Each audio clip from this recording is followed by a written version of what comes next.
Hi all. என்ன manifestation techniques follow பண்ணாலும் எதுவுமே நடக்க மாட்டேங்குது. இப்படி நிறைய பேர் புலம்புறது உண்டு.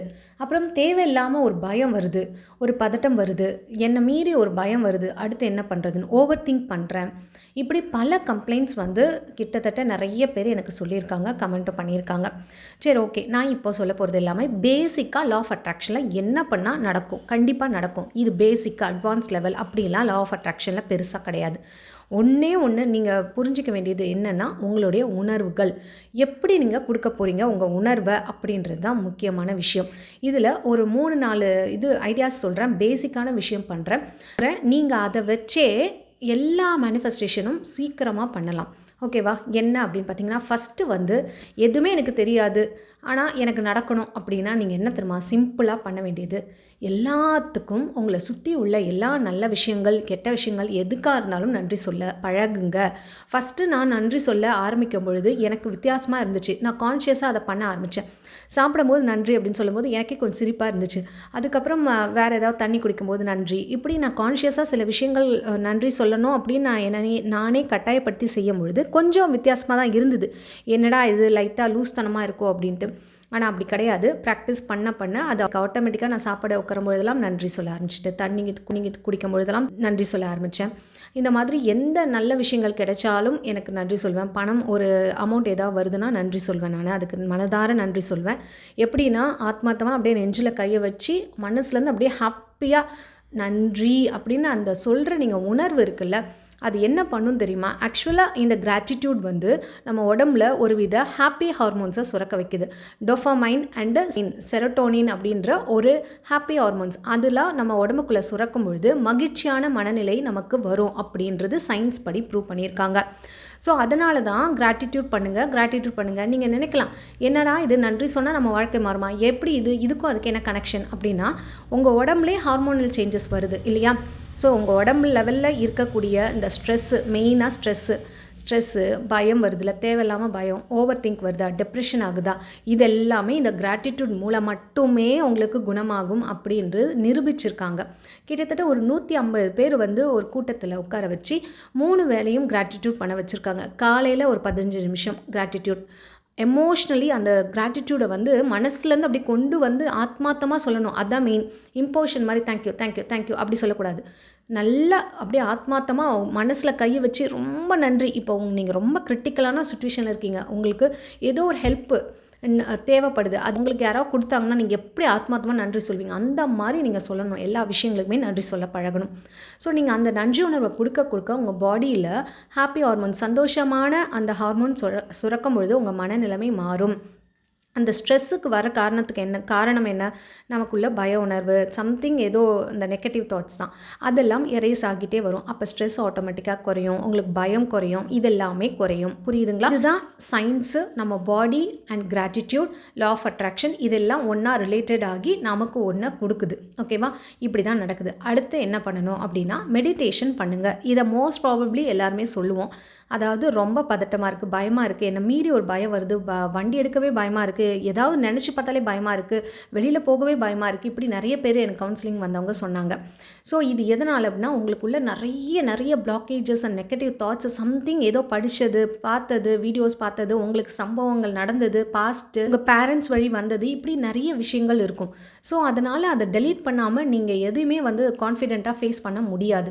அப்போ அதை ஓவர் கம் பண்ணணும். என்ன பண்ணலாம் அப்படின்னா, மெடிடேஷன் பண்ணுங்கள். ஒரு 5 நிமிஷம் தான், 5 நிமிஷம் உங்கள் வாழ்க்கைக்காக, இந்த பயத்தை போக்குறதுக்காக 5 நிமிஷம். ஃபஸ்ட்டு காம் டவுன் ஆகிறதுக்கு மூச்சை உள்ளே இழுங்க, வெளியிடுங்க, மூச்சை உள்ளே இழுங்க, வெளியிடுங்க. இது வந்து ஃபஸ்ட்டு. அதுக்கப்புறம் மெடிடேஷனில் உட்காரும் பொழுது அது பாட்டுக்கு மூச்சு வாங்கிட்டுருப்போம், நம்ம பாட்டுக்கு பண்ணுவோம்ல, அதை நம்ம எதுவும் ஸ்ட்ரெயின் பண்ணக்கூடாது. நம்ம மூச்சை ஜஸ்ட் அப்படி கவனிக்கணும், எப்படி உள்ளே போகுது, எப்படி வெளியில் வருது அப்படின்றத மட்டும் கவனிக்கணும். நம்ம ஒரு 5 நிமிஷம், ஃபஸ்ட்டு ஒரு 3 நிமிஷம், 4 நிமிஷம், 5 நிமிஷம், இப்படி இன்க்ரீஸ் பண்ணிக்கிட்டே போங்க. காலையில் பண்ணலாம், இல்லை நைட்டு பண்ணலாம். எப்போ உங்களுக்கு ஃப்ரீயாக இருக்கோ அப்போ காலையில் பண்ணிங்கன்னா இன்னும் எஃபெக்டிவாக இருக்கும், ரொம்ப சீக்கிரம் மேனிஃபெஸ்ட் ஆகும். இன்னொரு விஷயம் சொல்கிறேன், நீங்கள் எந்த விஷயம் மேனிஃபெஸ்ட் பண்ணாலும் மோஸ்ட் ப்ராபப்ளி ஒரு 4:30 to 5:30க்குள்ளே வேண்டுதலை வச்சுக்கோங்க. சாமி கும்பிட்றதா இருந்தாலும் விளக்கு போட்டு நீங்கள் கும்பிட்டுக்கலாம். இல்லை யூனிவர்ஸ்ட்டை பேசுகிறதுனாலும் 4:30 to 5:30 அந்த டைமுக்குள்ளே உங்களோட மேனிஃபெஸ்டேஷனை வைக்கும்பொழுது நீங்களும் சப்கான்ஷியஸ் மைண்டில் தான் இருப்பீங்க. யூனிவர்ஸும் ரொம்ப சூப்பரான ஒரு காஸ்மிக் எனர்ஜிஸை கொடுத்துட்ருக்கும். ஸோ உங்களுடைய வைபை சீக்கிரமாக யூனிவர்ஸில் பட்டு உங்களுக்கு சீக்கிரமாக அட்ராக்ட் பண்ணுவீங்க. நெக்ஸ்ட் வந்து என்ன பண்ணணும் அப்படின்னா, ஹோப்பனப்போ எப்போவுமே சொல்லிக்கிட்டே இருங்க. யாரெல்லாம் கஷ்டத்தில் இருக்கீங்க, எந்த பிரச்சனையாக இருந்தாலும் ஹோப்பனப்போ சொல்லுங்கள். இது ரொம்பவே எல்லாரையுமே ஹீல் பண்ணிகிட்ருக்கு. எல்லா விஷயங்களுக்குமே நீங்கள் சொல்லலாம். ஆனால் அதை ஒரு இம்போஷன் மாதிரி கடமைக்குன்னு வெறுப்புக்குன்னு ஒரு சொல்லிட்டாங்களே அப்படின்னு சொல்லவே கூடாது. மனசுலேருந்து ஆத்மார்த்தமாக சொல்லணும். I am sorry. முதல்ல உங்களுக்கு சொல்லிக்கோங்க, I am sorry, please forgive me, என்னை நீயே மன்னிச்சிரு, தயவுசெய்து, தேங்க்யூ, ஐ லவ் யூ, உன்னை நான் மனதார விரும்புகிறேன், ஓகேவா, ஐ ஃபர்கிவ் மை செல்ஃப், என்னை நானே மன்னித்துக் கொள்கிறேன். அப்புறம் வேறு யாருக்கு சொல்லணுமோ அவங்கள நினச்சி சொல்லுங்கள்.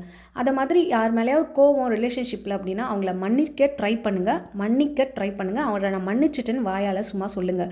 மனசார மன்னிக்கலனாலும் அவரை நான் மன்னிச்சிட்டேன், எட்டப்போ அப்படின்ற மாதிரி நீங்கள் அவரை மைண்ட்லேருந்து கொஞ்சம் கொஞ்சமாக டெலீட் பண்ண ட்ரை பண்ணுங்கள். பட் கன்ஃபியூஸ் பண்ண விடாமல், அந்த ஓவர் திங்க் பண்ணாமல் அடுத்து என்ன பண்ணலாம் அப்படின்னு கான்சென்ட்ரேட் பண்ணுறதுக்கு அடுத்து டைவர்ட் பண்ண நீங்கள் ட்ரை பண்ணணும். இப்போ ஒரு விஷயம் உங்களுக்கு திங்கிங் வருது அப்படின்னா, ஓவர் திங்க் பண்ண போகிறீங்கன்னா அப்படியே சே ஸ்டாப், இதோட நிறுத்து. ஓவர் திங்க் பண்ண வேண்டிய அவசியம் கிடையாது. ஓவர் திங்க் பண்ணால் என்ன ஆகும், நீங்கள் திங்க் பண்ணுறது தான் அட்ராக்ட் பண்ணுவீங்க நெகட்டிவாக. அதனால் ஈஸியாக நடக்கும். அது வேண்டாம். அப்போ என்ன நடக்கும், ஆட்டோமேட்டிக்காக நீங்கள் பாட்டுக்கு உங்கள் வேலைகளை பார்த்துட்டு சந்தோஷமாக மனநிலைமையில் இருக்கும்பொழுது நீங்கள் என்ன கேட்குறீங்களோ அது கிடைக்கும்.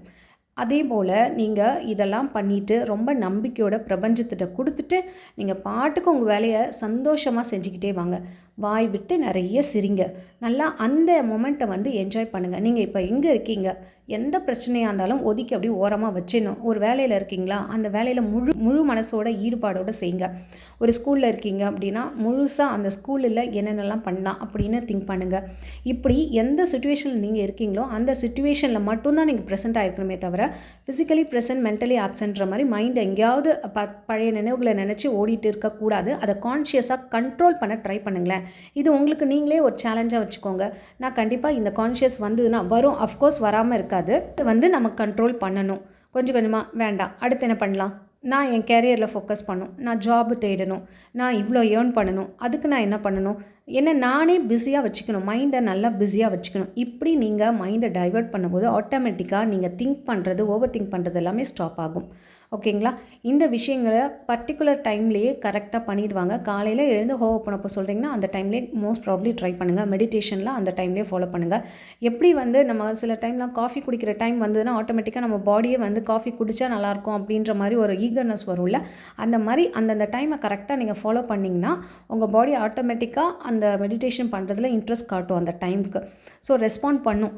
இதை நீங்கள் கண்டினியூஸாக 48 டேஸ் நீங்கள் ஃபாலோ பண்ணும்போது பெரிய மாற்றம் உங்கள் லைஃப்பில் வரும். என்கிட்ட கிளாஸ் அட்டன் பண்ணவங்க எல்லாருக்குமே எல்லாமே தெரியும். ஆனால் அதை ஃபாலோ தான் பண்ண மாட்டோம். பிரம்ம முகூர்த்த நேரத்தில் எழுந்திருக்க முடியல. இதுதான் நிறைய பேரோட கம்ப்ளைண்ட்.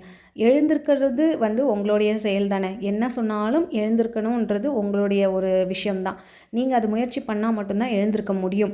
எழுந்திருக்க முடியல அப்படின்றது வந்து உங்களுடைய அலட்சியமின்மை, இன்னும் உங்களுக்கு அது மேலே ஈடுபாடு வரலன்றது தான் அர்த்தம் ஆக்சுவலி பார்த்திங்கன்னா. ஸோ அது எப்பேற்பட்டாவது நம்ம எழுந்திடணும் அப்படின்னு உங்களுக்கு நீங்களே சேலஞ்ச் பண்ணி எழுந்திருக்க மோஸ்ட்லி ட்ரை பண்ணுங்கள். 2 நாள் 3 நாள் மிஸ் ஆனால் கூட பரவாயில்ல. ஆனால் அதை நீங்கள் கண்டினியூவாக ட்ரை பண்ணிக்கிட்டே இருங்க. உங்களுக்கு ஆட்டோமேட்டிக்காக அதை பழகிடும். சீக்கிரமாக நைட்டில் தூங்க பழகுங்க. இது மாதிரி போனப்போ உங்கள் பாடிக்கும் நீங்கள் சொல்லிக்கிட்டே இருங்க. என்ன வலியாக இருந்தாலும் என்ன பிரச்சனையாக இருந்தாலும் உங்கள் உடம்புல பார்ட்ஸில் கையை வச்சு நீங்கள் பாட்டுக்கு மனசார சொல்லுங்கள். அது கேட்டுக்கும், கண்டிப்பாக அதுக்கு ரெஸ்பாண்டும் பண்ணும். நன்றி உணர்வு, மெடிடேஷன், அதுக்கு போனப்போ சொல்லுங்கள். அதுக்கப்புறம் அதை யூனிவர்சிட்டியை விட்டுட்டு நீங்கள் பாட்டுக்கு சந்தோஷமான மனநிலையில் ஹாப்பியாக அந்த மொமெண்ட்டை வந்து என்ஜாய் பண்ணுங்கள். இதெல்லாம் நீங்கள் இதுதான் பேசிக்கே லா ஆஃப் அட்ராக்ஷனில். இதை நீங்கள் பண்ணிட்டாலே ஆட்டோமேட்டிக்காக உங்களுக்கு என்ன வேணுமோ அதை கொடுத்துரும். நீங்கள் இந்த டெக்னிக் பண்ணும், அந்த டெக்னிக் பண்ணும், அப்படி பண்ணும், இப்படி பண்ணும், எதுவுமே கிடையாது. இதுதான் பேசிக்கே. இதையும் மீறி உங்கள் ப்ராப்ளம்க்கு ஒரு சொல்யூஷன் கொடுத்தா நல்லாயிருக்கும் நீங்கள் எக்ஸ்பெக்ட் பண்ணிங்கன்னா கவுன்சிலிங் அட்டன் பண்ணுங்கள். 1 hour counselling through phone call. மேலே தர வாட்ஸ்அப் நம்பருக்கு ரெஜிஸ்டர் பண்ணிக்கோங்க. அதே மாதிரி ரிலேஷன்ஷிப் கிளாஸ் வந்து கம்மிங் டிசம்பர் 3லேருந்து ஸ்டார்ட் பண்ண போகிறேன். கூகுள் மீட்டில் தான். ரிலேட்டடாக நீங்கள் கேட்கணும் அப்படின்னா ரிலேஷன்ஷிப் கிளாஸ் அப்படின்னு சொல்லிட்டு எனக்கு மெசேஜ் பண்ணுங்கள் வாட்ஸ்அப்பில், இதே நம்பருக்கு தான். இல்லைனா பிரம்ம முகூர்த்தம் கிளாஸ் வந்து 12 days கம்ப்ளீட் ஆகிடுச்சு. இன்னும் ஒரு ரெஸ்ட் ஆஃப் த 33 days தான் இருக்குது. இன்னமும் அடுத்த பேட்ச் ரெடி பண்ணுவோம். நீங்கள் வேணும்னாலும் அதுக்கும் ரெஜிஸ்டர் பண்ணிக்கோங்க. கண்டிப்பாக அது எல்லாமே உங்கள் லைஃப்பை மாற்றும் அப்படின்றதுல எந்தவித டவுட்டுமே கிடையாது. பட் உங்களுடைய ஹார்ட் ஒர்க்கும் அதில் இருக்கணும், உங்களுடைய எஃபர்ட்டும் இருக்கணும். இந்த வீடியோ உங்களுக்கு பிடிச்சிருந்தா மறக்காமல் ஒரு லைக் போட்டுருங்க, உங்கள் ஃப்ரெண்ட்ஸ் அண்ட் ஃபேமிலிக்கு ஷேர் பண்ணுங்கள். இது வரைக்கும் சப்ஸ்கிரைப் பண்ணாமல் தான் பார்த்துருக்கீங்கன்னா சப்ஸ்கிரைப் பண்ணிட்டு பக்கத்தில் இருக்க பெல் பட்டனையும் ப்ரெஸ் பண்ணிவிடுங்க. தேங்க்ஸ் ஃபார் வாட்சிங்.